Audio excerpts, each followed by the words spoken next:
Lorsque le lanceur entre en piste, prêt à filer vers les étoiles, le temps semble suspendu. Ressurgissent alors toutes les contraintes avec lesquelles les ingénieurs et les techniciens ont dû jongler pour que la fusée soit propulsée sans encombre et sans filet. Cet exercice de haute voltige est tout d'abord contraint par un phénomène physique simple, l'attraction terrestre. Comment la dompter ? Envoyer plus de 750 tonnes dans le ciel n'est effectivement pas une mince affaire. D'autant plus que pour avancer sur Terre, rien n'est plus simple. Nous nous appuyons sur le sol. Dans le ciel, l'oiseau brasse de l'air. Mais comment se déplacer dans le vide de l'espace lorsque nous n'avons plus aucun appui ? Voici un tour qui n'a rien de magique, mais qui est parfaitement rodé. Imaginez un ballon, gonflez-le, puis lorsqu'il est bien plein, lâchez-le. Que fait-il ? Il s'envole. Le gaz s'en échappe très vivement, poussant la baudruche dans l'autre sens grâce au phénomène d'action-réaction. Le principe est le même pour le canon qui tire un boulet.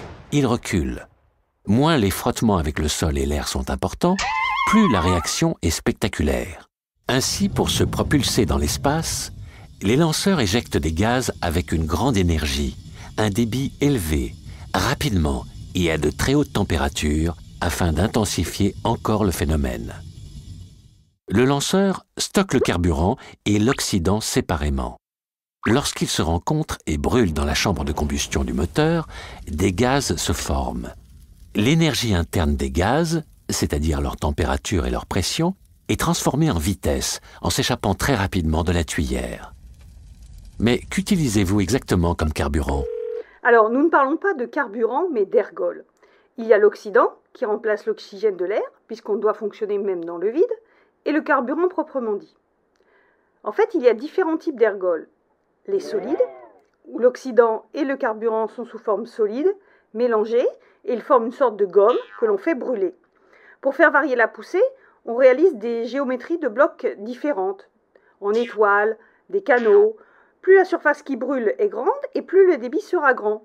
La propulsion à propergol solide est souvent utilisée dans les boosters car elle nous permet de générer des forts débits, donc des fortes poussées. L'inconvénient, c'est qu'une fois allumée, on ne peut plus l'arrêter. Et puis, il y a les ergols liquides. Ils sont de deux types. Ceux qui sont liquides à 20 degrés, et on parle alors d'ergols stockables, et ceux qui sont liquides à très très basse température, moins 250 degrés. On parle alors d'ergols cryogéniques. Ce sont des gaz à température ambiante, comme l'oxygène ou l'hydrogène, que l'on refroidit pour qu'ils occupent moins de place. Ils deviennent alors liquides. C'est aujourd'hui la technologie de propulsion fusée la plus performante, mais aussi la plus compliquée. Merci Nathalie Girard. Au final, propulser un lanceur relève de l'extrême. 750 tonnes à faire décoller et mouvoir dans le vide spatial. 130 secondes pour brûler 237 tonnes de poudre dans chaque propulseur. Un moteur Vulcain dont la puissance équivaut à une centrale atomique. Le tout avec des gaz d'échappement portés à 3500 degrés, la même température qu'une petite étoile.